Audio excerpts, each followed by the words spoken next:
Welcome to the Beyond Jiu-Jitsu podcast, episode number 47. Very special episode today. We are featuring our special guest, Joey Worthington. Come on down. As a bit of an intro. It's a bit of an intro for Joey. For those that are uninformed in the audience, Joey is the co-creator of Bulletproof for BJJ, a strength conditioning and mobility program specifically for Jiu-Jitsu players out there. He is the co-host of the Bulletproof for BJJ podcast. Check it out, streaming on all platforms. And is the founder of Jungle Brothers Strength and Movement Botany and the Jungle Alliance, which I hope we get into in this episode. Very exciting stuff going on there.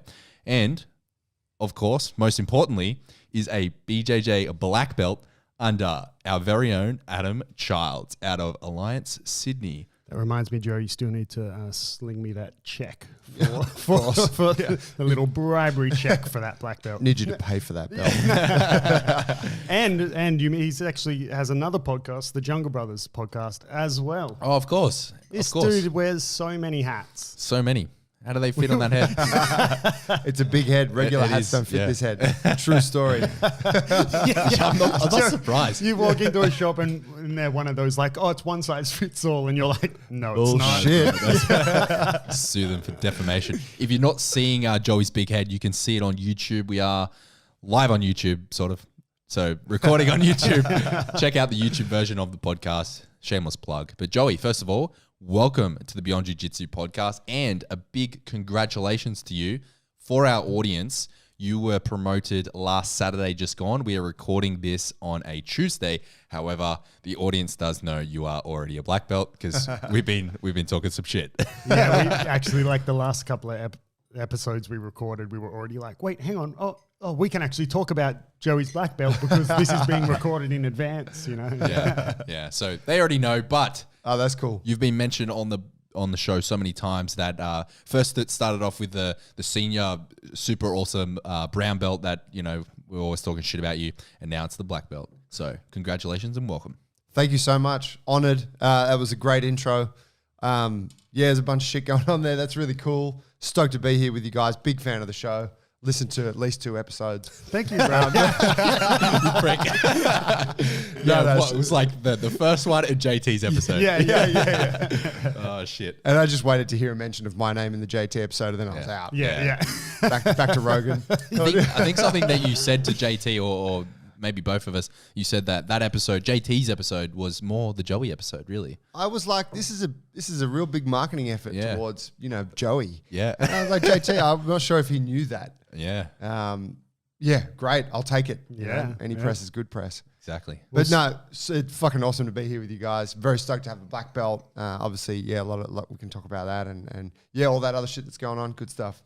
Yeah, it's so good, man. It was, you and I briefly spoke yesterday, and it's pretty special. So the listeners might not know, but you're my first black belt. So it was also an important day for me to give out that first black belt. And when we were talking yesterday on the phone, I was saying like how nervous, not nervous, but I was just sort of not making eye contact while I was up there giving that speech, trying to do the whole, try like pretend it's not happening so Joey doesn't know. And even though my partner and my 2 kids just rocked up out of the blue. Yeah, exactly. Yeah, what are you doing here? Yeah. You are as subtle as a sledgehammer. Like, you can't hide shit. Yeah, I know. Man, I actually I actually find it difficult. The thing that I find difficult about maintaining my belt standards for my students is the fact that I get too excited, like the way, like when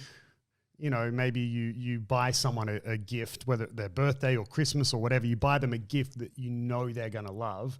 And it's like, you don't want to wait till Christmas so they can open it. You're like, you want them to have it now because, like, I don't know, you want to see their reaction, or you just want to, froth on the fact that they're loving it or whatever. So that's the thing I find hard about maintaining my standards is to some degree, I'm like, man, I just want to give belts to everyone. Belts for everyone. Like, so I want everyone to be happy. So if you're in Sydney and you're stuck at your current belt, come to Alliance Sydney.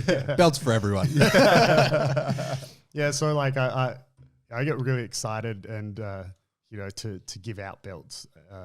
when they're deserved, you know. But yeah, I do find it hard to try keep it that it's not known. And obviously when I have students do belt tests, well then it's very obvious, you know, they know that at some stage after their belt test, they're going to get it unless they failed, you know, horrifically. But yeah, you know, I obviously made sure that Mies, your partner, was there because, you know, it's a special day. But yeah, there was no reason for Mies to be at the gym, you know, short of that.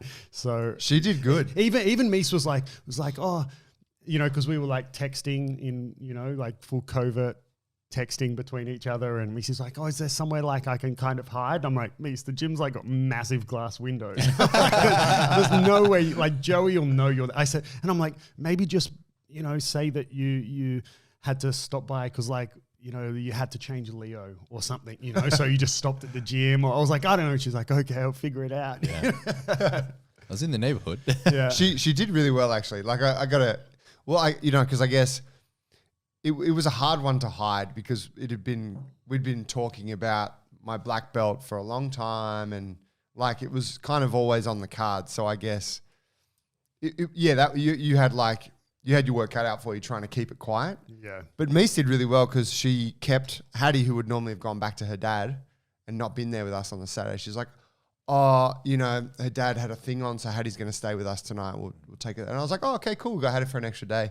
And then I said, hey, I'm going to the Alliance thing. What are you doing? She said, we're going to go see my parents. And I was like, oh, that's awesome. And they're in the eastern suburbs. Yeah, right. And then when she was at the gym, I'm like, what are you doing here? And she said, oh, we're just on our way past to mum and dad's, you know. And I was like, oh, that's feasible, you know. Like, you just gave it away, but it's feasible. Yeah. Like, that checks out, but I still don't trust you. Yeah. No, it was really cool, and you know, we should have, after the fact, I thought, damn, should have taken a photo of it, but I kind of copied Fabio. What Fabio did. He didn't do this as he gave out his black belts, but years later, he had obviously knew who all his black belts were, and he went back and like re-gave black belts to his students with the number of black belt that they are from him embroidered on the belt, so that's where I got that idea from. So that's cool. On Joey's black belt, it has on one of the ends of the belt embroidered like #01. You know, being the first black belt. And we should have taken a photo of that. I only thought of that after the fact. I think that's a great idea. But I mean, I know that Fabio definitely listens to all these episodes. Fabio, I still don't have mine, bro. Give me my belt, right? Number 110. I'm waiting for it. 110. You know? Yeah, 110. I'm gunning for the top 10. Yeah, so I want single digits, baby. Yeah, after this, Kieren was like, oh, you're going to do every belt embroidered? And I thought, oh, well, you know, it's not like, for example, when Fabio decided to put the numbers on all his belts, he already had, you know, I think he probably already had over 100. I think he was around about 105 when he decided to start doing that. Or maybe it was when he hit 100. He thought, yeah, I'll do this. And man, like that's a lot of money, you know, because when you think about it, like a belt on its own, like even when you wholesale buy a belt, as you would know, having a gym and everything, like it still costs you like $20 or something, or, you know, maybe a bit less if you're buying a stack of them and you save on shipping. But, you know, let's say $15 to buy the belt. And then it's still like, I don't know, $15-20 to get it embroidered, you know, and then you think like, okay, whatever, it's $40 and you got 100 of them, you know, like it adds up, man. Like it's a lot of money. So I was saying to Kieren, oh, well, it's not like I have hundreds of black belts, you know, at the moment. Yeah, I guess I'll still do it for each black belt because they're going to be quite far and few between. And Kieren, I was like, why? Where do you think you'll be, Kieren? And he's like, man, I want to be in the top 10. And then he was like, I want to be the first white to black belt, you know, because obviously, you know, most people know you started training with me as a brown belt. And Kieren was like, yeah, I want the first white to black belt. I want to be in the top 10, you know. And then he started talking about, he's like, okay, so these people are ahead of me, but I'm going to catch him. You know? Yeah, I've got a plan. If so-and-so receives a critical injury, that's going to put him out in a couple of years. Hey, Dan, you want to roll back? Yeah, we're doing leg locks, right? So just for the benefit of our listeners, I mean, you're a frequent guest insofar as we mention you all the time, but talk us through your jiu-jitsu journey. It hasn't been a standard cookie cutter journey for you. So Let's go through that. And what's actually, sorry, before you start, like, I mean, you started jiu-jitsu at a time in Australia when I was overseas. So like, you know stuff about the history, you know, in little air quotes of jiu-jitsu in Australia that I wasn't around for because I was training elsewhere in the world. You know, I didn't start training in Australia. So like, yeah, like where did it first begin with who? Like, you know, I know some of that from our conversations, but not a lot. So I guess, it started for me with, I was traveling overseas, doing a big like round the world kind of backpacking type thing. And I met, I was caught up with my cousin. We're in America. We're in San Diego, which would become the jiu-jitsu mecca. I had no fucking idea at the time. Yeah, it's one of the big cities for jiu-jitsu now. I'm just hanging out, smoking weed and surfing. But Sick. we met a few, Kieran's like, imagine that life. A few friends of his who were from Bondi came over, and it was like, oh, hey, a couple of my mates from Bondi are going to be here. I think we were hanging out. It was 4th of July, American Independence Day, which is, you know, a huge public holiday. So we're like 6. So we met up with these dudes, a few guys, and we went down to Pacific Beach at San Diego, which is the main beach there. And it's a huge beach. It runs, I don't know, kilometers. So, you know, from one end to the other, it doesn't end. And the entire beach on the 4th of July is just packed with young people. And, you know, everyone's drinking. It's like standard like American like parties with the beer, you know, drinking the beers through the fucking shotgun or whatever it is that all that, and yeah, people like you know doing funny shit and wearing funny like just wild, right? You know, for a couple of young dudes like backpacking, it's epic. And so anyway, we were there, we're hanging out, and we got to you know just kind of walking along the beach, meeting people, grabbing beers, having a good time, and we ended up hanging out with these military guys. There's a big military base in northern San Diego, I think. Yeah. And we're sort of hanging out with these military guys, and one of the dudes that was from Sydney that I was with, he did jiu-jitsu. He was a purple belt. And I'd only known of jiu-jitsu through like UFC and that kind of thing. So I think it was the first time I had met someone who was, you know, experienced with it. Were you at this time? Were you already like in the fitness industry? Like, were you already doing your strength and movement stuff? I wasn't. Nah. That would come later. And my experience with martial arts, like I'd had a lot of experience with it as a kid. So Van Damme movies, Bruce Lee films, Chuck Norris, like all that shit. My brother studied Kung Fu. I'd done a bit of kickboxing, did a bit of judo, did a bit of Wing Chun. Like it was in our family to just fuck around with a lot of that stuff, but we'd never actually like dedicated ourselves to it. But I was kind of like a martial arts frother. And I think prior to this experience, I had said to myself in my early 20s, I was like, man, I want to go back and do some martial arts. Like I want to give it a good nudge. So in any case, I'm there. And you know, at this point, I'm like 18 months into this trip around the world, like staying fit and exercising was like the furthest thing from my mind. You know what I mean? I'm like, yeah, I was just fit because I was 20. Yeah. So in any case, this dude who I'm with and this military kid start chatting, and he's like, oh, I do jiu-jitsu too. And he's like, oh man, I'm a purple belt. And the guy's like, you want to roll? And he's like, yeah, let's roll. And so these two guys start grappling, and we just sort of naturally like give him a bit of space, and it opens out into this circle. And old mate who I'm with just towels this dude up, submits him like 3 or 4 times in, you know, whatever, a few minutes kind of thing. And it was awesome. I didn't know what the fuck was going on, but it was just two guys fighting without, you know, having bad intentions against each other. And, you know, you can see this chess match playing out. And anyway, they finished and high-fived, and we drank some beers, and then, you know, went on our way. But that was really my first exposure to it. And that guy, he trained in Sydney, and we hung out for a couple of days. He said, man, when you get back to Sydney, you should come and train jiu-jitsu, because I'd been kind of talking about it. And I was like, yeah, man, I'd love to. Turns out when I moved back to Sydney, I think I had maybe a month or so back at my parents' place. And then I moved to Bondi with my cousin who I'd been traveling with at that time in America. And the gym was on the same street that I moved into. No way. The gym that this guy trained at? Yeah, he trained at Roots, which was at the time the Bondi Roots, where Roots Jiu-Jitsu was at the Harcoa Club, which was on Hall Street in Bondi. Yeah, like the center of Bondi, like just up from the beach. Yeah, but if for anyone that's around Bondi now, if you know Messina, that is where the Hakoa Club was. It was a big building there, like a kind of semi-high rise, and it was, I guess, like a kind of like an RSL or community club. Yeah. So yeah, there was a top level of that, which had this like filthy indoor pool, and next to that, they had some shitty old mats, and that was where the gym was. And so I just, as soon as I got back and moved to Bondi, I started going to the jiu-jitsu gym, and from my first session, I fell in love with it. That was the beginning for me. Yeah, sick. Right. That's such a good like introduction to jiu-jitsu. Yeah. Like that's such a good story, opposed to, you know, a lot of people it's more just like, oh, you know, a friend said this, or oh, I watch UFC, so Listen to Joe Rogan. Yeah, oh man. Your face.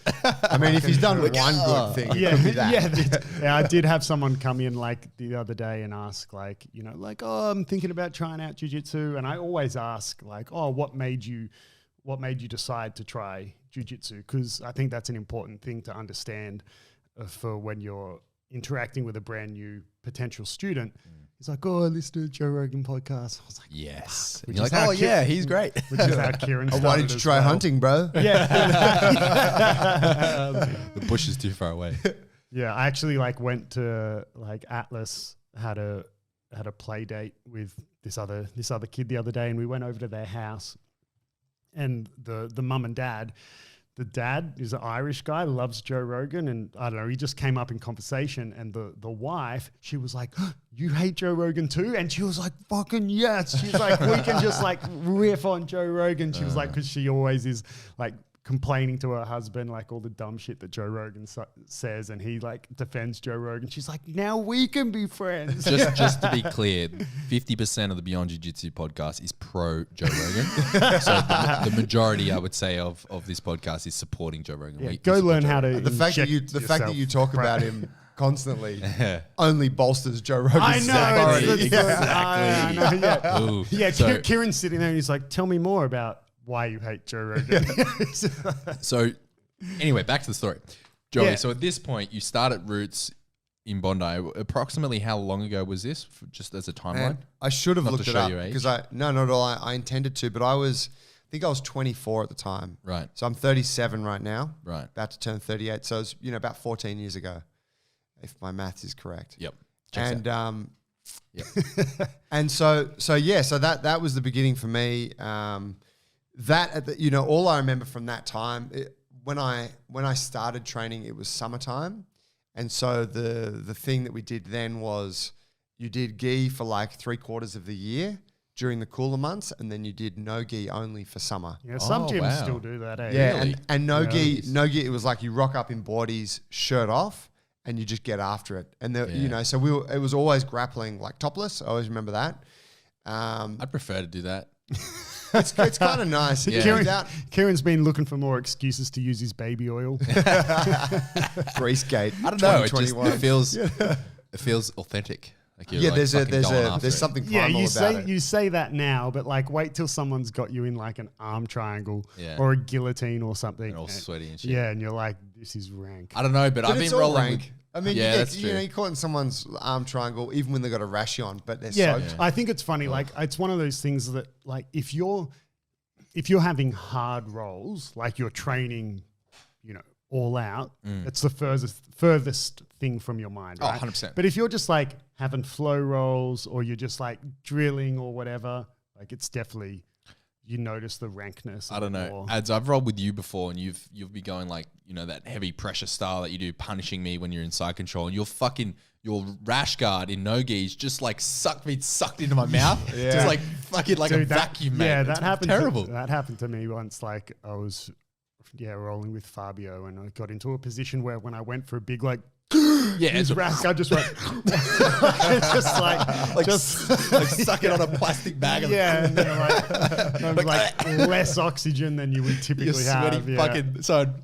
Hey, get that shit out of here. Yeah. There's some things that are hard to not take pause. Like, the times where, I don't know, maybe your clothes guard on the bottom and like that drop of sweat just goes like straight in your mouth, Or and you're in like, God. Why is it sour? It's hard not to like sort of flinch Like or drips whatever. in your eyes. You're like,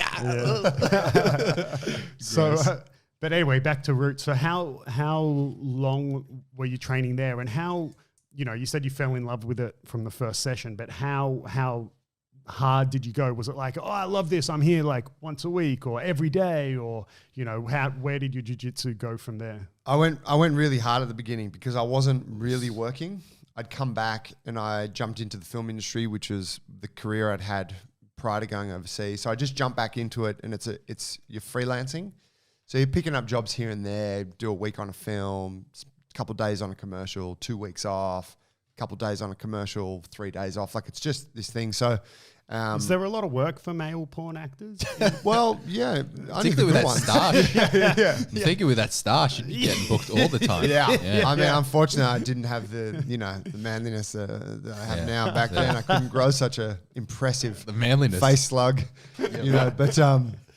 But no, it was it was really good for my early jiu-jitsu because I just trained all the fucking time, and I went to my first class, and all I remember was we did we did the class, and then it was time to roll, and the coach said to me, "It's your first class, so don't do the first round." He's like, "Sit out," and I was like, "All right." So I sat out and watched the first round, and then that finished, and then the second round was about to start, and some guy looked at me and was like, "Oh, you want to roll?" And I was like, "Yeah, I want to roll." And so I jumped in and rolled with this dude. And because the instructor's like, yeah, 1 round of watching that, you're up to speed. And all I remember was like, I caught this dude in a rear naked choke like 2 or 3 times because I'd seen it in the UFC. And I just kept taking his back and like throwing, this choke on and catching this dude. It was like his first week as well, it turns out. But the coach was like, at some point was like, "Hey, what are you fucking doing? I told you not to roll." And I'm like, "I thought you just said that was for the first round." He's like, "No, you're not. You're meant to sit out for the class." And I was like, "Oh, okay." And I don't even know what happened. He might have just been like, whatever.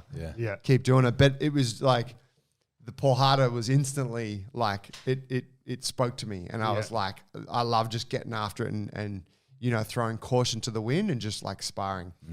Was the coach at that stage, was it Paolo? It was, yeah. So Paolo, oh God, what's his last name? Guilmartes, is it? Guilmartes. Yeah, he's like the founder of Roots in Australia, or one of the main guys or something. Yeah, he's the founder of Roots, and then BJJ. he's one of the 3 founders of the Australian Jiu-Jitsu Federation. Oh, wow. Right, who put on a lot of competitions. Yeah, all the dodgy ones with shit prizes and poor running times. A tribute to those. Yeah, it was him and Marcelo from Gracie Barra and Bruno from Gracie Umaita. Right. They were like, so from what I understand, it was like there was this evolution of jiu-jitsu happening in Australia with guys like Anthony Lang, I think, from the Northern Beaches, and Peter Devine.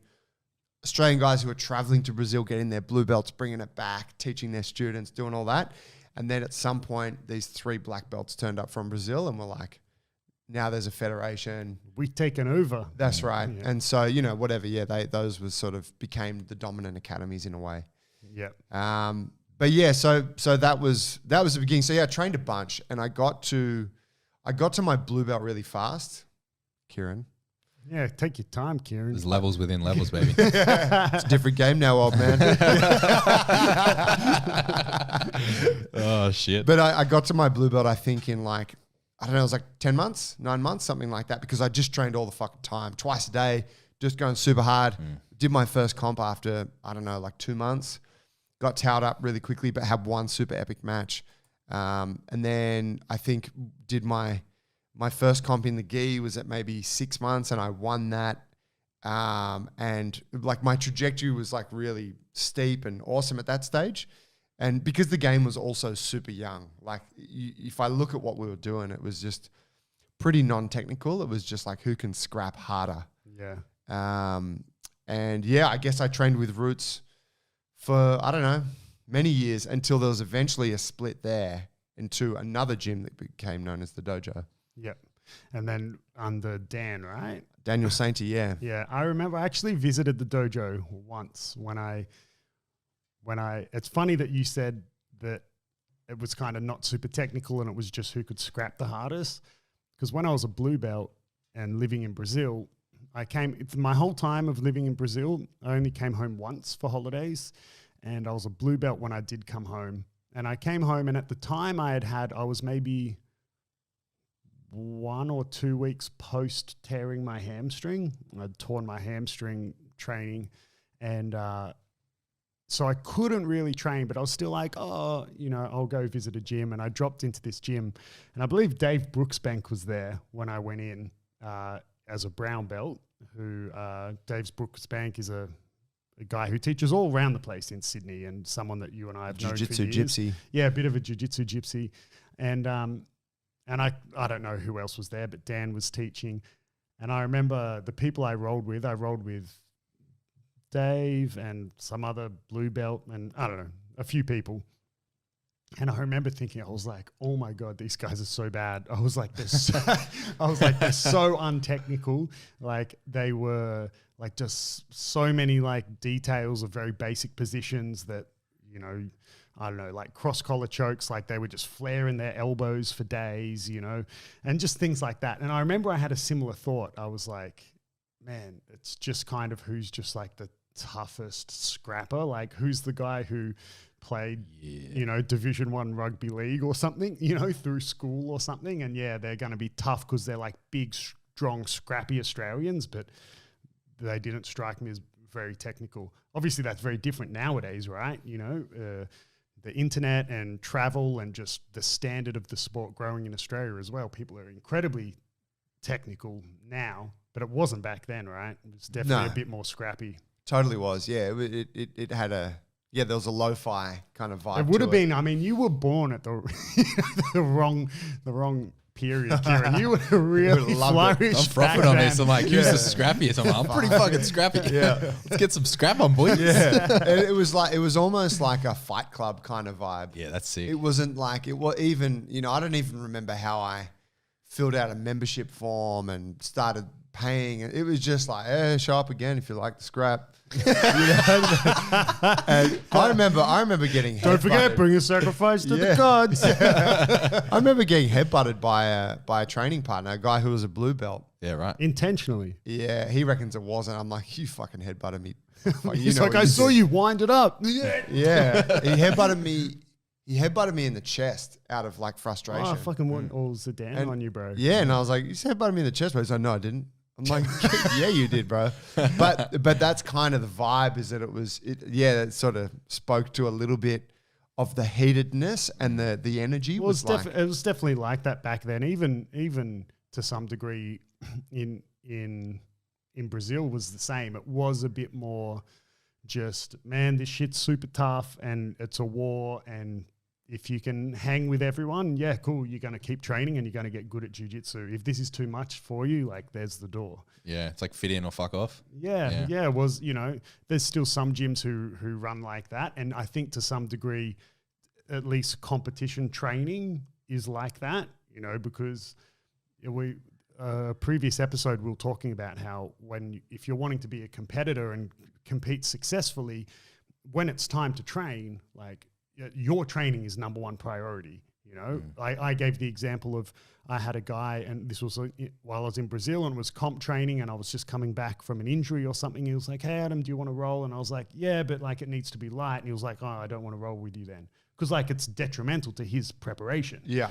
So I think comp training is still kind of like that. Man, if you can't handle how hard competition training is, well, then don't come to competition training, right? Yeah. But it used to be like that just for jiu-jitsu as a whole. Nowadays, that's not the case. It's much more welcoming to people who are, I don't know, mid-50s and never done a class and want to come and do jiu-jitsu to spend time with their son or grandkids or for whatever activity, because all they do is sit at the office desk or whatever. Is it wrong that like what you're describing is really appealing to me? And I'm like, oh, that's no. I mean, I think like Joey said, some of that, I think if you have that sort of competitiveness in you and that sort of combat sport drive in you, like, awesome. Yeah, it's like you hate it and love it. It's short-lived. You look at all those guys, they're all broken. Most of them aren't in the game anymore. A lot of injuries. You know what I mean? Yeah. Like it's really fun when you're in your 20s. Yeah. And even when you're in your 30s to a point. But like you hit a point, and I came to this point myself when I came back to jiu-jitsu, where it's like, you're like, oh, fuck, you can't just put your body on the line like that forever. Right. So at some point you have to change. And for a lot of people, making that change is too difficult, because all they know, like their association with how they do this sport is like scrap. So it's like, well, if I can't do that anymore, I don't want to do it. Yeah. Like I don't want to change how I engage with the sport. So I kind of think like what Ads is saying is it's an important part of it. And we still get a bit of that. Like when we do comp training or when like you roll with me, like you bring that scrappiness, you know? Yeah, we scrap. Yeah, we scrap. You bring the scrap fight. So you can still do it. You can still have a bit of that, but you also have a bit of balance too, because 100%. it's not just that. Yeah. And you have people at the gym who, you know, you just know like, oh, I'm not going to train with them in that way. Not yet, you know? Yeah, it's like, it's why a lot of the way I answer questions when someone asks, you know, oh, are there any golden rules for this or training with this person or whatever? It's always like, well, like it depends. Like, you know, for me, it's almost like my mantra is along the lines of don't be a moron, use common sense, you know, like, but yeah, some people don't have the ability to turn it off. Like My dad always told me not to be a moron. Yeah. It's, you know, some people can't turn that off, right? Like they, regardless of who they're training with, it's all out war, scrappiness, you know. Some people will roll with a 50 kilo white belt female and they're like a 100 kilo dude, and they'll roll with that same intensity and that same sort of like, yeah, it's war. Yeah. Which for me is like you just can't do the that. opposite of common sense. Like Yeah. that's so irresponsible to your training partner. But then if you have those training partners like me and Toby, it's a fucking war. And when we you know, shake hands at the start, that's like the initiation, like, yep, we are now beginning.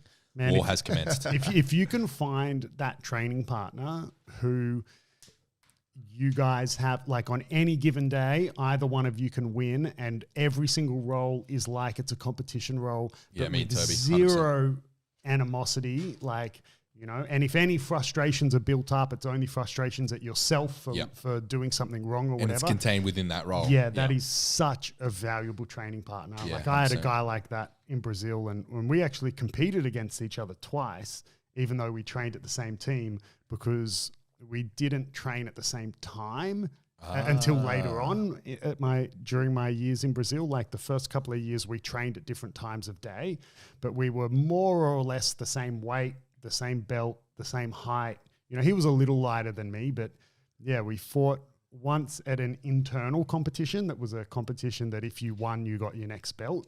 You know, and it was like no High time stakes, limits, bro. no Jeez. time Wild, isn't limit, it? submission Damn. only, no weight division. So it was like all the blue belts, all the purple belts. So we fought once there, and I think we maybe fought for 20 minutes or something, and he ended up submitting me. And then, and I'd only been at the gym for like a week or something. And I was like, yeah, I'll do this comp. You know, got smashed. And then we fought like a year later at like a Sao Paulo like state competition. And I remember we like got to the semis together. And I was like, oh, Hafa, do you want to fight? Do you want one of us go through? And he was like, oh, what do you want to do? And I was like, I kind of was like, oh, you know, I told Hinata I'd bring her home a gold medal. And he was like, okay, we can fight then. I was like, all right, cool. So we fought, and it ended up being like super close match. I can't really remember how it played out, but I remember I won on ref's decision. Damn. So I don't even know I don't even think there were points or advantages or whatever it was. It was completely tied across the board. So it was ref's decision. And then I believe I went on to win in the final. I can't remember. But then after that, we ended up training at the same time of day, and we became really good friends and training partners. Like that, yeah, it was one of those.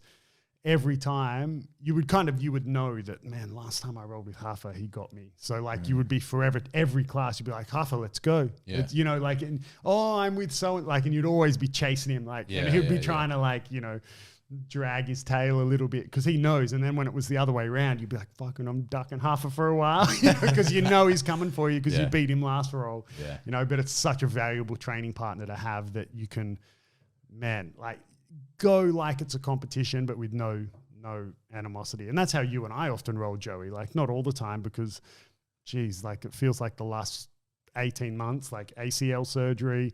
Now that's more or less come good. I've just had an elbow surgery, but you Which know, is more or less come good. Looks fine. looks fucking fine, bro. Shit, you'd be Looks like an eggplant. literally looks like an eggplant. You got the Popeye fucking eggplant arm. Yeah, my biceps have never been so swole, bro. Stoked. Welcome to the family. Yeah. But you and I more or less can roll like that, right? Like we've had some, actually the last roll the roll we had post lockdown. So we came out of lockdown, when was it? Start of November, 10th of November or something like that. Around that. And that first class post lockdown, and I didn't know my elbow was about to, get really bad and require surgery. And you and I had that roll, and I think it was no-gi, and we're like, started super chill, first roll in like 3 months. And then at some point in the roll, it got like competition intensity. And at the end of the roll, you were all like, "Hey man," I was all like, in a friendly way. You're like, "Bro, it's like chilling, flow rolling," and then you just turned it on. And I was like, "No, bro, you turned it on," and I was just keeping up. And I was actually pissed off. I was like, "What the fuck was that, man?" And I'm like, "No, you started it." And you're like, "You started it." I don't know where it started, but at one point it like just turned into more of a regular roll of ours, if you will. But that often happens with us, even ignoring first roll post lockdown. Even when you and I are like fit and maybe, we train every day, whatever, and we roll all the time, we can say we're having a chill roll, but it doesn't often, always in a friendly way. Of course, like it's not like we're irresponsible. Like we spent, months rolling really chill post ACL surgery, but like when we're fit and healthy and it's usually on. Yeah. Which is great. It's a valuable training partner. That's an interesting thing there where you talk about the animosity, because the animosity is there. It's like you're kind of like regulating it. But I think, like Kieren said, it's contained in that role. Yeah. Like it's not, it's not doesn't often affect your friendship. When the timer ends, like I can't imagine a situation that, I wouldn't shake your hand after a roll, no matter how heated it got in the roll. If Joey headbutted you. If Joey headbutted me in the chest. Some of that roots game. Scrappy boy. Yeah. But it's but I think that there's a discipline in that, because it's easy to be, it could be, if we weren't as kind of aware of the situation and our relationship and our own emotions and all those things, so you got a bit of like intelligence about the whole jiu-jitsu context, I think it would be easy to let that spill over into your life. But that motherfucker, like, fuck that guy. Every time we train together, you know what I mean? Well, I had training partners like that too in Brazil that I didn't like them even as a person, but, I wouldn't, I would then kind of use that when I was training against them, I was like, just go harder. Fuck this dude, bro. Like, I mean, I wouldn't try to hurt them, because I don't think I'm not a bad person at my core, so I wouldn't try to injure them, but try to win. It would be on because I don't like this person. And then it would, if they got the better of me, man, like I'd almost leave the gym in tears, but I'd come back the next day and try again, but I think it was more like I could use that animosity or that dislike in the role, but I still, when I was on the mats inside the class, like I respected them as a training partner and as a person in the class. But like when class was over, like I had no time for that person, like because I didn't like them, didn't get along with them, thought they were a dickhead or whatever it was. But in the class, you still had to interact with them appropriatally. Of course. You still shook their hand before the roll, at the end of the roll. You don't go for acai together after class. That's right. I am not going for acai with you today. Shit. Marcelo. So, Joey, with your jiu-jitsu journey, just circling back, so you taken us a while to get through it. Yeah, isn't it? you took a bit of a break. We're still at blue belt, bro. So you took a bit of a break from jiu-jitsu. Was that break when you were training at the dojo? It was, yeah. So, like I guess, long story short, the dojo, the roots, Bondi, moved to Bondi Junction. I went to Brazil as a blue belt, traveling again, and in that time, the Paulo and my other coach, Dan Sainty, had a falling out, and the gym that I'd trained at for really the last sort of 2 years, which was Roots Bondi Junction, became the dojo. Paulo they bought Paulo out of it. They renamed it the dojo. So when I came home, that gym had taken on a new name. It was its own team. And I was like, well, it's my team. These are all the guys I train with. Dan had been my coach, really my main coach out of the head coaches there for years. So ran with that for a while, went from blue to brown belt there. But I remember it was around, like, I pushed myself really hard. And I don't know if it was me or if it was also me and the coaches there, but I put a lot of pressure on myself through blue and purple belt, and I competed a lot and I trained a lot, and work had gotten busier. So it was becoming increasingly hard to be as consistent with jiu-jitsu as I wanted to be, but I just made it work. I just fucking showed up whenever I could and whatever, competed very often. Pretty much got to a point where I wasn't enjoying it. And looking back, the gym environment had shifted, and because a lot of the guys there were feeling the same way. It was just like the coach wasn't bringing the passion to it. They weren't really particularly interested. They were trying to fob, they were trying to get other people to run the classes. It was just a bit of a mishmash. You're like, fuck, the love's not here. It was hard to enjoy it for a lot of folks. So I remember I had a meeting with a few of my best teammates. We got together, which we never did. We never got together. Funny thing, like... You went for acai together. Yeah, we went. Let's all eat from the one bowl, guys. You can share my spoon. We met up at the pub for a beer, and even that was really rare because my coach, Dan, he was like a vegan. He was like staunch vegan. So it was never like, we never did barbecues. We never did like a social thing. There was like one Thai place in Newtown that he liked to eat at, this vegan Thai place. Sometimes after a comp, we'd go there. But it was like just the social shit that we do that you take for granted. Like, get some beers and put some food on. Let's go hang out after a comp or after a grading. Like, that shit never happened. So I remember it being extremely novel that I was at the pub with a few of my teammates and we were all drinking a schooner. And it just... And you're like, you look weird not in jiu-jitsu stuff. But we had this meeting and it was like, what are we doing? Like, are you guys sticking around? And I was like, look, guys, I just taken over a gym. So I was in the fitness realm now, and we'd bought this gym down in Botany. So this was the beginning of Jungle Brothers? Yeah. Was happening at this same time? Jungle Brothers had been going on for about 2 years as an outdoor thing in the park. Oh, okay. In Surrey Hills and in Erskineville. Was it still with... Is that where the name Jungle came from in Jungle Brothers? Like outdoor vibe, or was it just a sick name? Nah, it came more from like primal sort of nature. Movement, yeah, kind animal of. sort of Exactly. inspiration. Yeah, that, like the fight thing, like all the stuff we were like jungle, like, paleo type shit. Yeah. And was the outdoor stuff, had that, like, from day one of Jungle Brothers, was it you, Paulie, and Tiora? It was myself, Paul, Tiora, and another guy, Betsy or Adrian.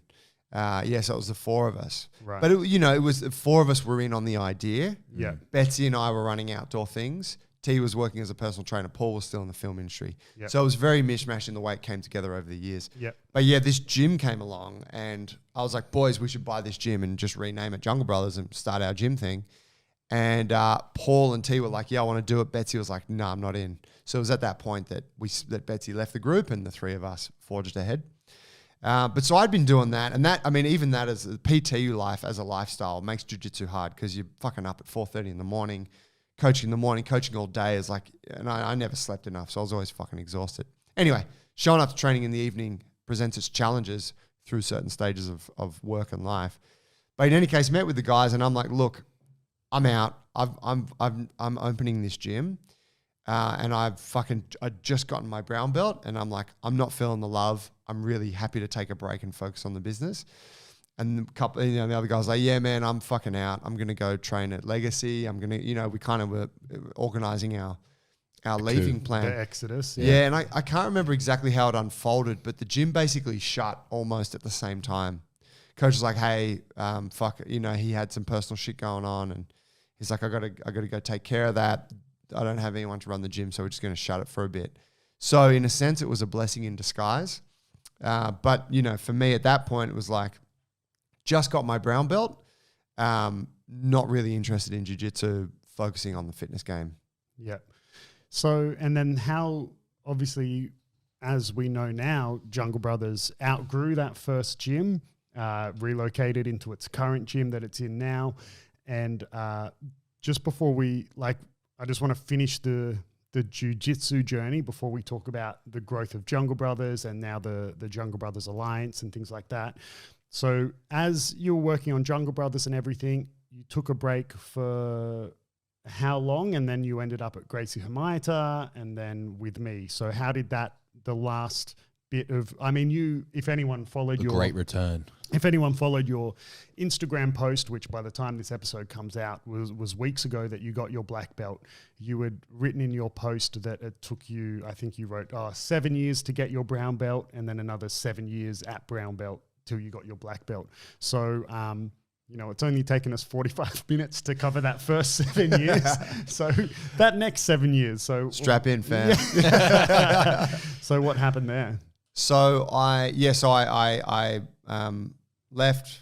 I focused on the gym game and really at that time I doubled down on my movement training. So I was, you know, essentially, wave, son. brother, spinal waves. Spinal wave. I went super deep on that stuff, and that was my, like, I traded jiu-jitsu for that because that was like 3 hours of training a day.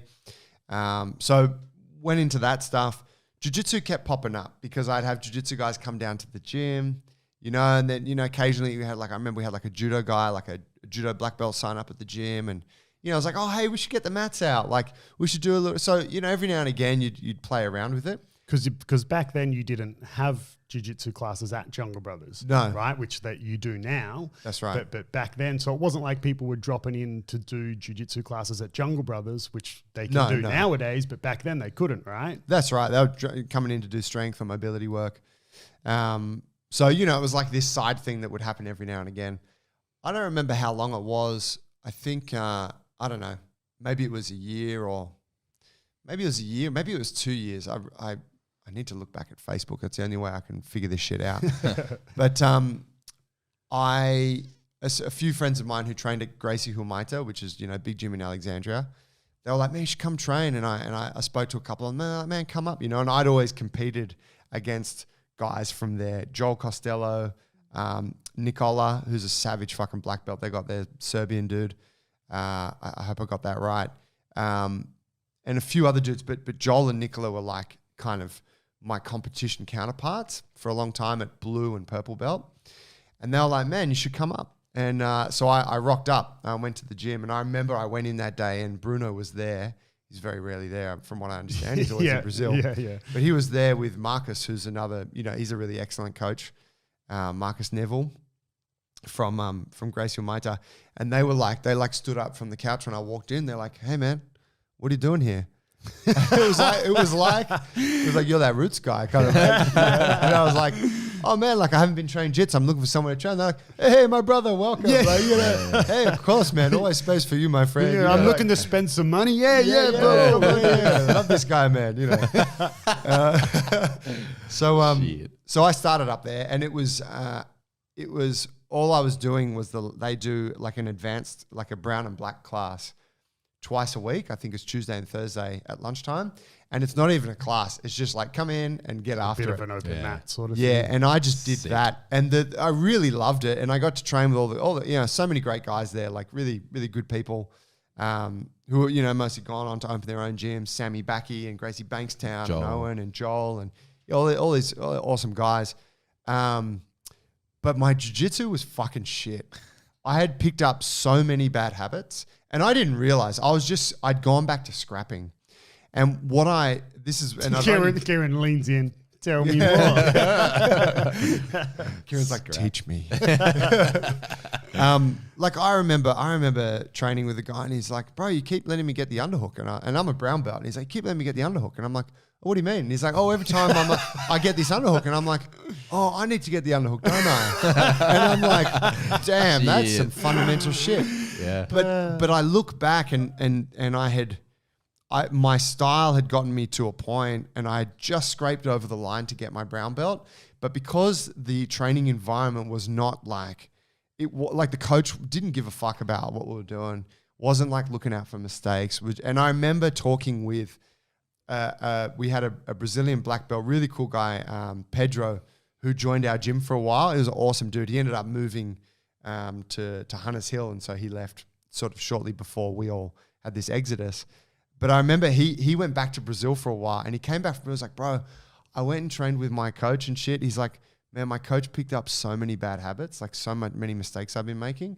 And I was like, fuck. I was like, what do you think that is? He's like, I'm just like, it's like this gym you're at. We're not getting any fucking instruction here. Yeah. Like infecting everyone. Well, if you don't get punished for your mistakes, they're just going to, be ingrained within you because you're not going to it's that, but it's also like, I think that's like there's two factors. It's like getting punished by getting beaten. So they're like, why am I getting beat? But also having a coach just going, dude, who's invested what the fuck are you doing? Yeah. Like you keep on doing this. Yeah. And, because sometimes you don't have the sort of capacity to sit back after a roll and reflect and go, why so-and-so keep getting me there? You're just like, oh, fuck, I'm just going to go harder next time. So I think having a coach that's invested is really the primary force in refining your jiu-jitsu.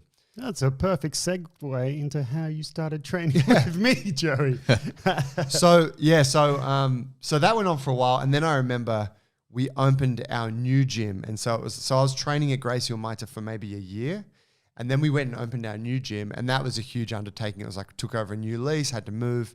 We were expanding into a large space, so I was like, hey, I hadn't actually been showing up at Gracie for ages. I remember at the time.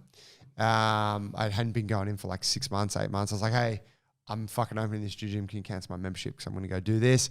Same kind of thing. I wasn't really that, fussed about jiu-jitsu. I was like, whatever kind of thing. Was Joel still there then?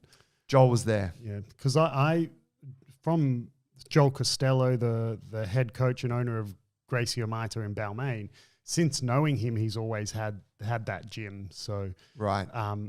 So he was still...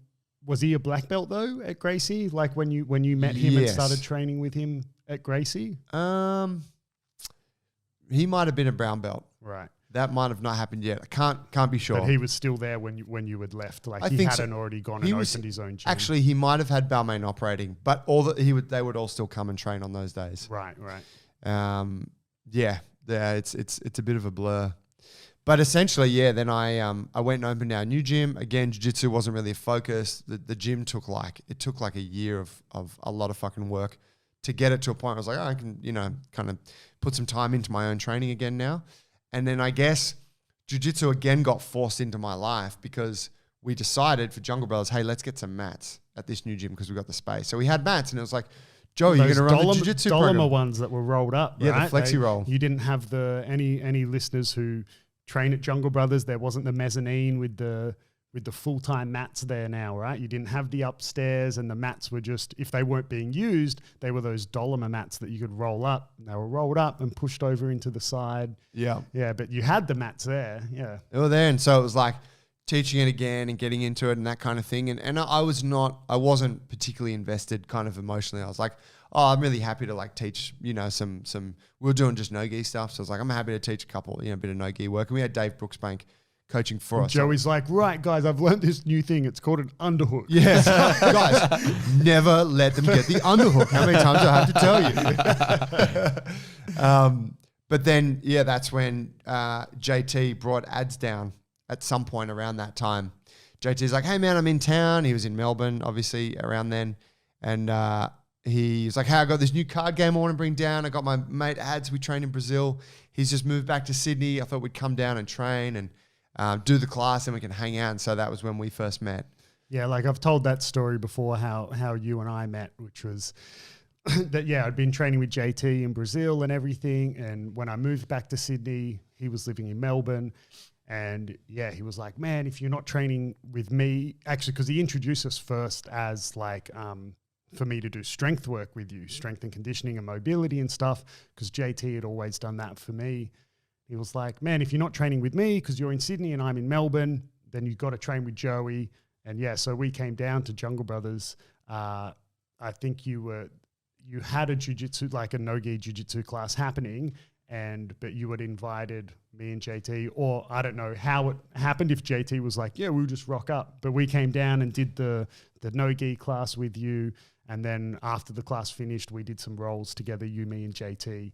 And that's when we first met. Yeah. Nice. Fucking smashed him, bro. Yeah, I was about to say, because he wasn't digging that. I was like, you might have done me a few times, but I brought the heat to that guy. Yeah, I'll scrap it, Bean sir. pole. Yeah. I headbutted the shit out of his chest. Shit. And then so I think I can't remember if my gym was open at that stage or if it was about to open. You didn't have a gym yet. Right, yeah. I would have been working towards opening it. Yeah, because you were like, man, I'm looking to open a gym, but in the meantime, I'm going to come down here and do strength work with you. So we were doing like a weekly session. Yeah.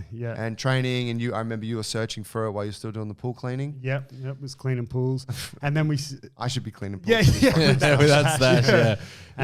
And then we started doing more specifically bulletproof stuff together. So originally we were just doing like semi-PT-ish strength stuff together, but then we started doing the group bulletproof classes. Bulletproof for and BJJ. And then we would have on those weekly sessions, you, me, and Zane would rock up earlier and have some rolls together. Yeah. Is Zane still training? No. Oh, jiu-jitsu? Yeah. Not with me. No, but does he still do jiu-jitsu? I'm sure he does, yeah. So Zane... I'm sure he's got it. At the time, he was a purple belt, I believe. At the time. Nah, he was brown. Was he brown? Yeah. But anyway, like big, stocky, strong dude. And you, me, and Zane would have some fun rolls together, and then we would do the bulletproof big sessions. scraps. Man, that guy, yes, he's the stiffest person I've ever met. But he's developed his jiu-jitsu game so well around his physicality. Like I thought I had bad mobility, but you know, one of the big things with bulletproof for BJJ is the mobility, right? And the ability to do an ass to grass squat, you know, with keeping your heels on the floor. Even an unweighted squat, right? You know, like that's a range of motion that some people take for granted. And I've always thought I've had bad mobility in my ankles and knees and hips, but I can do that squat perfectly fine. And then I remember running through some of the checklist mobility tests that you guys do when you're assessed. Like obviously you've got the online program, but if you were working with someone face to face, one-on-one or whatever, you've got these, or at least at the time, this sort of checklist of mobility movements that you want to check so you can assess the individual and see where they're at. And I remember looking over and watching Zane try to do this shit. And I was like, oh, God damn, bro. Like, this dude can't even squat to like, I don't know, man, like 45 degrees. Forget a 90-degree squat. This dude gets to like 45 degrees and his heels start coming off the ground. Damn, I'm like, how, bro? You know, I remember doing some of the, what's it? I think it's called a tabletop or whatever. And like Zane can't even like put his hands, like I can't at the moment because of my elbow, but like he can't even, the same way you might sit at a picnic in a park or something, he can't even put his hands behind himself and like put weight on them. He's like, my shoulders. Like, bro. Yet when I roll with you, like you wouldn't perceive that this guy is so stiff and has no mobility. Damn, but he got better doing bulletproof. Little bit. So, not a miracle worker. Yeah, that's right. Yeah. He was like, dude, shit's not changing for me. I'm like, man, it's going to take you years. Yeah. And he's like, fucking, I'm out. I'm just going to go scrap. Fuck like it. Fair call. Scrap and lift weights. So at this point, now, Adam, you open your gym, and that's when you joined Adam's gym, Joey. Yeah. And I had to pay him a lot. The negotiations went back and forth. Yeah, so what was like? I said, look, I'm not going to come unless you give me my black belt 4 years from now. What was the sort of like? I mean, again, I really appreciate what you had written about me in your Instagram post and stuff, and your speech when you got your black belt.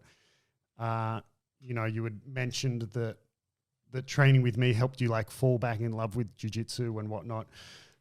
What was it, you know, because I don't know, was it just those initial rolls that we were doing at Jungle Brothers? Because you had kind of fallen out of love of jiu-jitsu, and even when you were starting to run the classes at Jungle Brothers, you were just kind of doing it because it was for the business. You weren't really passionate. Was it just those initial sort of training together that you got interested enough again to say, yeah, I'll come train with you? Or was it later? Was it, look, man, I'm going to give this one more go. I'll go train with ads. And then you fell in love with jiu-jitsu again? Like, what made you make the decision to invest in, because you don't live super close to my gym, you know? At the time you were in Randwick, weren't you? So you weren't too far, sorry. Yeah. Hood, baby. Yeah. Right. So you weren't They actually know me too around far. here.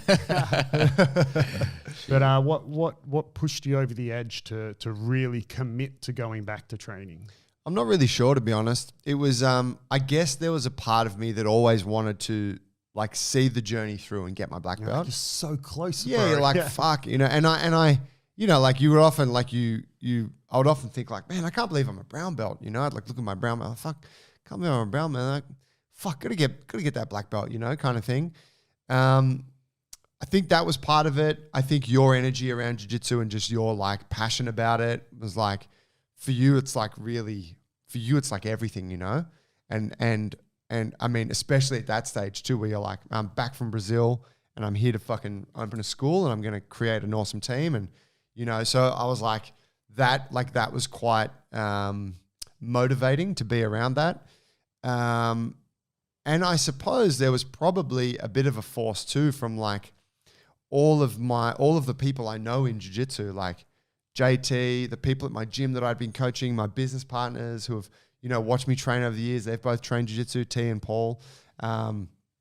There's the like all the jiu-jitsu people that were coming into the gym. Like, well, it was there in my life. Through Bulletproof as well. Like, imagine that you're running Bulletproof for BJJ and people are like, oh, so you train Joe? And you're like, no, fuck that shit, bro.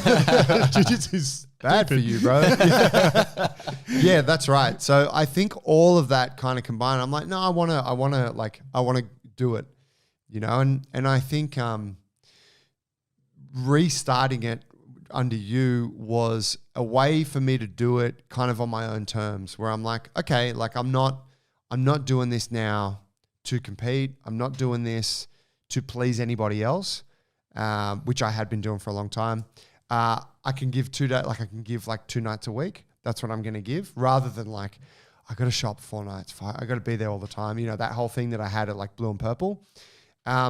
And it was really nice. And you were like, dude, like you were really open. You're like, great, like let's do it. I actually vaguely remember the specific conversation. Like, I think it might have been, it was one of the times we were rolling at Jungle Brothers. And I think you were telling me that, you know, you were no longer training at Gracie Hamaito or whatever. I think like the conversation had kind of gone into that territory of like, you essentially didn't have a free like agent coach. Yeah. And I was like, yes, yeah, I'm taking. And I remember I said something like, oh, so where are you going to train? Who are you going to train under? Or something along those lines. And you were like, oh man, you know, I'd like to train with you. And I remember saying like, yeah, man, fuck, I'd love to have you train with me and blah, blah, blah. And I vaguely remember that specific conversation. And then from then, I can't remember if the gym was open or not, whether it was yeah, I'd love for you to train with me when I opened the gym, or if the gym had opened. I can't quite remember, but you know, from then you started training with me. And I tell people like Kieren and other people who didn't know you back then, just how different your, like the level of your jiu-jitsu is from then to today. You know, like when we first met as you was a brown belt, like I think you can't sum it up better than the own example that you gave, that you were a brown belt and these fundamental things, like, bro, like the underhook, like what's going on here? Like there were so many fundamental flaws in your jiu-jitsu that like you were still someone tough to roll with, because you were now years into your strength and mobility career. So you know, I don't know what you were as an athlete prior to that, but even now, like if you ignore jiu-jitsu, you're incredibly strong, mobile, fit, flexible, like handsome. It's one, you know, it's one of the underlying sort of like it's in the DNA of Jungle Brothers, right? Like, yeah. So even if you were a white belt today, you would be a handful to roll with, just I'd because smash you, bro. just because of how you Is are. that fresh blue belt? Oh, we haven't announced it yet. It's still not real, Kieren. It's been a dream. Fuck. So, you know, you could still be a handful to roll with, but there were heaps of things that were just like, you know, it wasn't that big of a deal for anyone who was, you know, a skilled brown or black belt. But it's so different to how you are now, and like how quickly you know, you adapted all the advice that I gave you, or all the things, I don't want to say all the things I taught you, you know, but like everything that we worked on. And you've heard me say this a million times, Joey, but I always say, like, you know, one of the biggest compliments I can give you is that I regret everything I teach you, you know, just because it always comes back to screw me in a good way, you know, like the competitor in me absolutely hates it because then it turns into like, gone are the days where, man, I used to just be so like, just pass your guard. So I could almost do whatever I wanted with you. Whereas now you and I have toe-to-toe wars, you know, really good roles. Like you can sub me, I can sub you, like you can pass me, sweep me, I can pass you, sweep you. It can go either way in our roles, right? To be devil's advocate, has Joey gotten better or? Yeah, I'm getting old. You know, and it's just you've come so far, and now it's like, you know, for a long time you've been a legitimate brown belt, and now, you know, I wouldn't have given you a black belt if I didn't feel you were legitimately a black belt and deserved to be wearing a black belt. But it's done so much for you, jiu-jitsu. And I remember kind of like the first time that we had been training for a while together, that JT was again up in Sydney. I mean, now he lives in Sydney, but only recently. So he was still living in Melbourne. And at this stage, you and I had been training together for a couple of years now, and you had already come a long way. Because it wasn't like I was starting from scratch with you. Like something I told you, you instantly would implement it. It didn't take long. You know, the one that stood out the most was, you know, your positioning when you would play X guard and stuff like that was really, really weak and very easy to pass. Whereas now, like I fight tooth and nail not to get into your X guard because it's a nightmare to pass. And I remember JT was coming up and I said, I don't know, the conversation got onto you and rolling and training or something like that.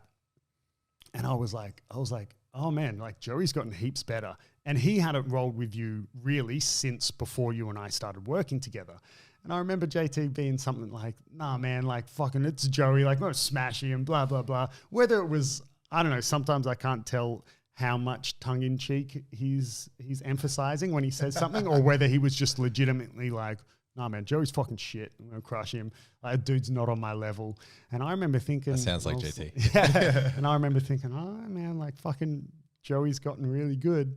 And I think you smashed him. Or it was like an even roll or whatever it was. It wasn't what it was when we first met, where JT and I could kind of just like towel you up. Like those days were gone and you and him rolled and it was like, whatever, I don't know how the roll went. It was even or he got you or you got him, whatever it was. But I remember I was sitting there and it was a bit of a, I fucking told you, bro. Like Joey's gotten good. So you're telling me it only takes 2 years of training with you to then be able to tap you? So I've only got like 12 months. You've got 12 months to 12 go, months, bro. baby. You got it. But I mean, by this stage, by the time this podcast airs, you know, this deal may be off the table. But I do need to put it out there into the universe and put it on record that Joey has claimed that the first person to tap him at black belt gets a free dinner.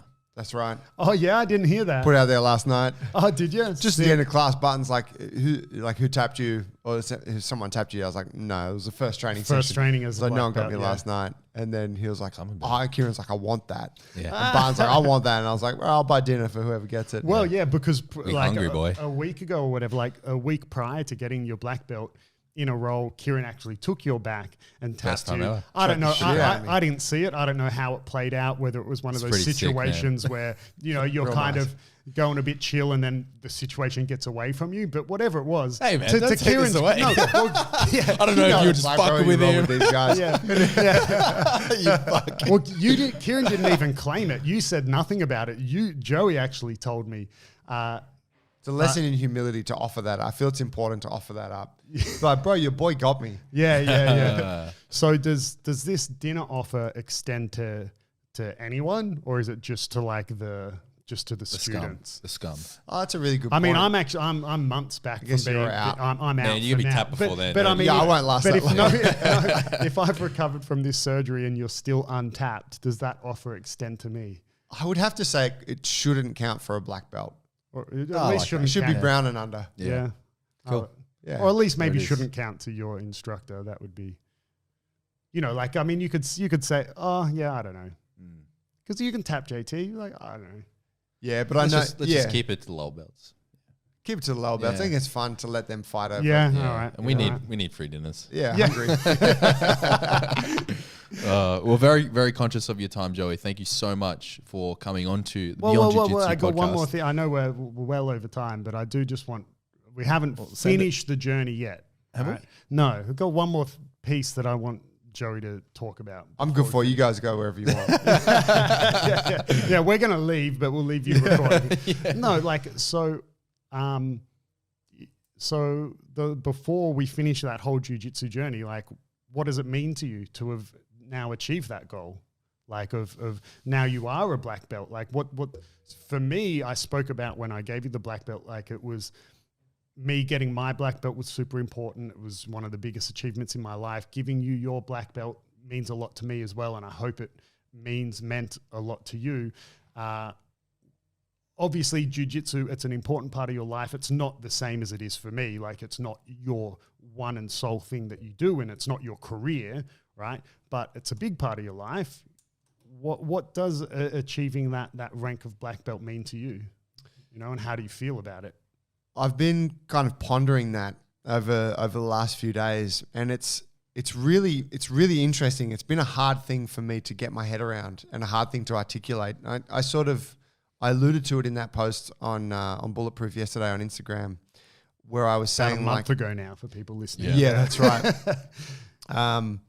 Where I was saying like something I always noticed about people getting their black belts, because I've seen a lot of my counterparts get their black belts, right? And guys that I was neck and neck with, and then I've seen them get to black, and I'm like, fuck. And one thing I noticed is that whenever they like post about it on their social media, they're always like, oh, I'm very honored to have received my black belt, and now the real journey begins, and on to the next thing. And I'm like, what? Like, dude, like, you fucking got your black belt. You should be so psyched. Like, stop giving me this like standard kind of warrior Zen template of like humility, and like tell me like, suck a dick, I just got my black belt. Excuse the profanity. And obviously, whatever, people are necessarily not able to articulate themselves maybe in the way that they want. But one thing that I realized was it was a very somber experience for me getting mine on Saturday. And I was almost like, not saddened, but there was something in me that was like, there was a heaviness to receiving it, where I'm like, damn, like. It's like when your favorite Netflix series like ends. You're like, that was the last episode? Yeah. Like, I'm so glad I've watched this, but also, it's done. But there's something in it that I didn't experience with the other belts. Because the other belts, I was just like, fucking sick. I got a purple belt now. I got a blue belt now. Like, that's mad, It's just like up and up. And then you get this black belt thing, you're like, whoa. It's like not overwhelmed, but there is a humility that comes with it. And I felt on Saturday, it was like, it hit me really hard when you were talking, and I'm like, fuck, he's about to give my black belt. I can't remember what you were saying, but I had to not look at you because I was about to get teary. I wasn't looking at you either. Yeah, you weren't looking at me all day. I was looking at the green all day. Yeah, like, don't fucking look at me. I was looking at both of you fuckquettes. Yeah. Whatever, you're just like, got my blue belt. Yeah. But I'm like, oh damn, like something quite emotional came over me, and then I'm like, don't look at him because I'll cry. And then you were like, Joe, but and then when I got up and I came and accepted it, and you put it on and all that, that was all kind of surreal from that point. So it was, I was going through some like really fascinating like emotional responses at the time. What I noticed when it happened, and we filmed the whole thing. Kieren and Zach were filming. The thing that I noticed, because I gave out a few belts, but something that I noticed that happened when I gave out your belt, and I'll be interested to see the footage, is with the other belts that I gave out, everyone was sitting down, and they would clap and whatever and cheer. But when I gave your belt, at some point, like, everyone stood up. Yeah. And I noticed, you might not have seen it because by I that just felt that, yeah. Yeah, and like the energy was just this. Man. I mean, getting it amongst your team, and like, it was super important, I imagine, for you, but I really wanted Mies, your partner, to be there. So who was there? And because often it just happens in the gym or something where, there might be your teammates, but not always are you going to have your family or your partner there to see you get it. And I noticed that when everyone stood up, I was like, whoa. Yeah, man. Yeah, I'll be interested to see the Standing video ovation. of it. Yeah, that was cool. And I mean that, you know, like, I've never seen anyone receive their black belt. Yeah, right. I'm just Neither. going over that. I've never experienced that. And it's a special thing. You see it on YouTube and stuff, you know, you catch little glimpses of it and you're like, oh fuck, it's a profound thing. I was always thinking, what's my response? You know, you see people like fall to their knees and start crying. And it was like, It's fair enough. Like, totally. Shit, why not? That's right. Like, you Yeah. know, and I think I was expecting that might happen to me because I'm like, fuck, I've given this thing a lot. It's the longest commitment I've ever made in my life to anything. You know, I've given, you know, my fucking ACL. I've given, you know, countless hours and injuries and, you know, just... Even like your business now, like you've Yeah. been doing jiu-jitsu longer than Jungle Brothers has existed. Oh, right? yeah. So it's like even what now is your career and a very successful business, like you've given jiu-jitsu more years than that. Like I'm not trying to take anything away, but you know what I No, mean not in at all. terms of the timeline. Yeah, it is, you know, it's the longest relationship I've ever had, you know? And so yeah, I was interested to see, to kind of experience that. And I couldn't have anticipated how I did feel on the day. And then looking back at like when we went to, you know, went and had some amazing food and drinks and stuff while hanging out at Alex's place, I was thinking, fuck, I'm going to get loaded this Saturday. I'm like, I think I'm going to get my black belt and I'm like, I'm going to get fucked up. It's going to be great. Like, I'm going to be so excited. I'm like going to get up and I'm like, and I wrote this in my post where I was like, I'm like, look, there's a fucking weapon now. I got my black belt, bitches. Like, you know, like, Yeah. and I was so far from that. Yeah. And when we were at the thing afterwards, I was like, I was tired. I was like, oh, Like man. a bit emotionally drained. Yeah, I was like, fuck, wow. Like, it was a really cool day, but I was just kind of sitting around, had like 3 beers and I was done, you know? Yeah. So really interesting. And then in the days following, which has really been like, you know, Sunday and then yesterday and today, I've started to feel more excited about it and reach that point where I'm like, oh, this is fucking sick. Yeah. You know, I put it on last night. We were training. I was like, oh, this is so good. Yeah. Like wearing it for the first time. And so, yeah, like the excitement is kind of is growing out of it. You know, I think I think I would agree with you. I can't quite. I remember when you put recall- yours on for the first training session at Alliance. Oh, do you? Yeah, I do. And I was like, bro, you got your fucking black belt. Man, so good.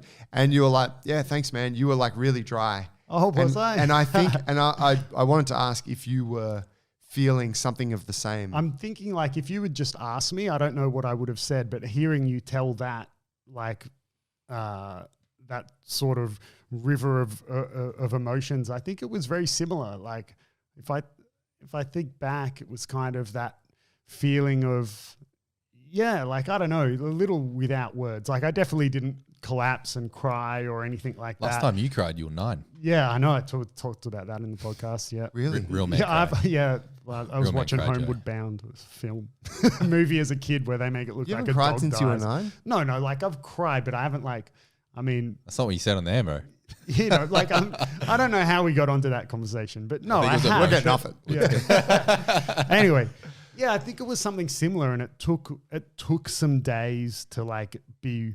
It was almost like, you know, like I would have my black belt in my hands, like let's say after when I got it and Just like like got sniffing home it, and licking it. Giving it and a I kiss. remember maybe just being like, oh, like, I don't know if that's like mine yet. Like, I don't know. It just didn't feel like it almost took a while till it was like, it really felt like, oh yeah, like that's part of me and that's my belt now. And yeah. So I don't recall that happening between you and I, but it checks out. Like hearing you tell that story, I can imagine that it would have happened something like that. I found it interesting, Joey, that you said it's way different to your other belts. How like, you know, you got blue, purple, brown. You're like, fuck yeah, fuck you guys. I'm a blue belt, bitches. Because that's how I feel. You know what I mean? Yeah. I'm like, fucking come at me.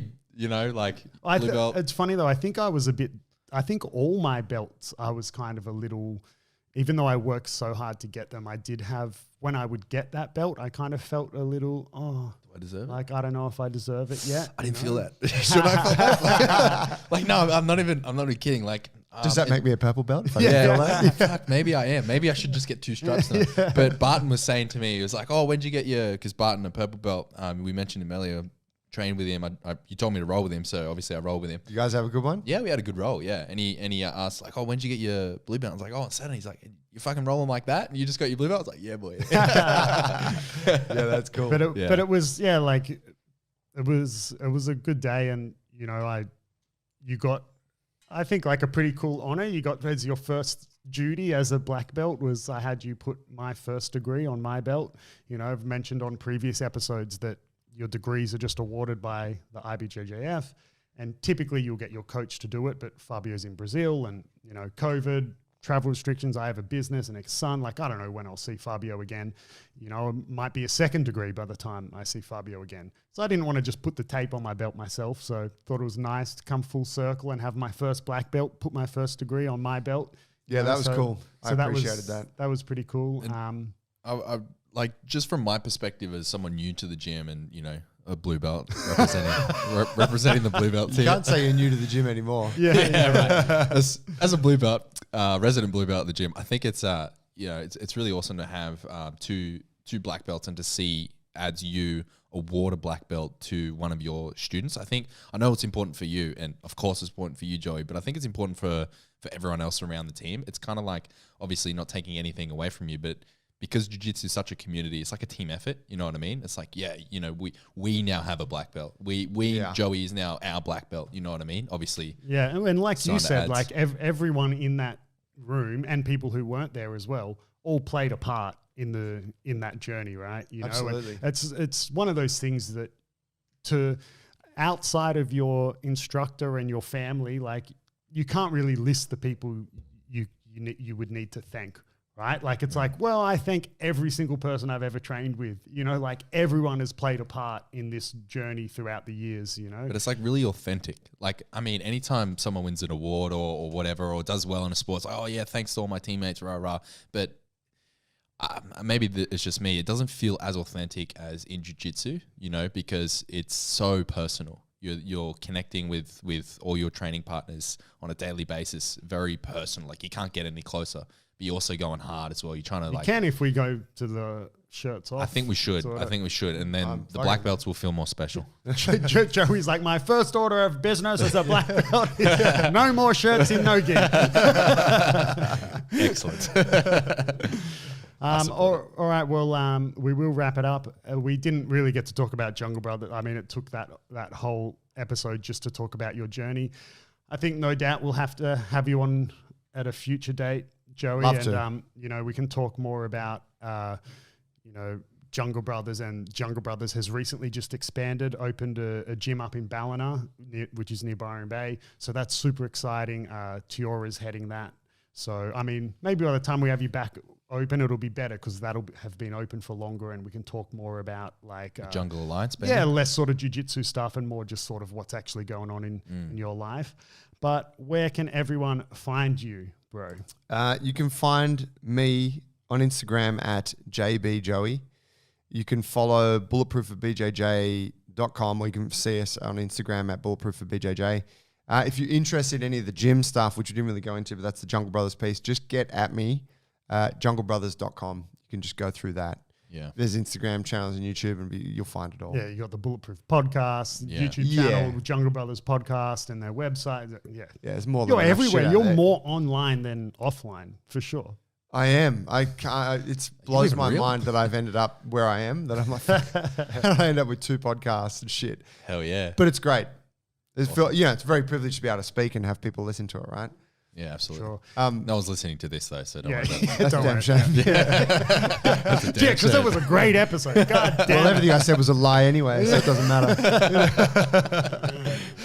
All right, guys, thanks so much for listening. If you want to support the show, you can find us at BeyondJujitsu_podcast. You know where it's at. And on our Patreon, if you want to get amongst that, Adam is for 24 hours only doing free nudes to everyone that signs up to our Patreon. So suss that out. Till next time, guys.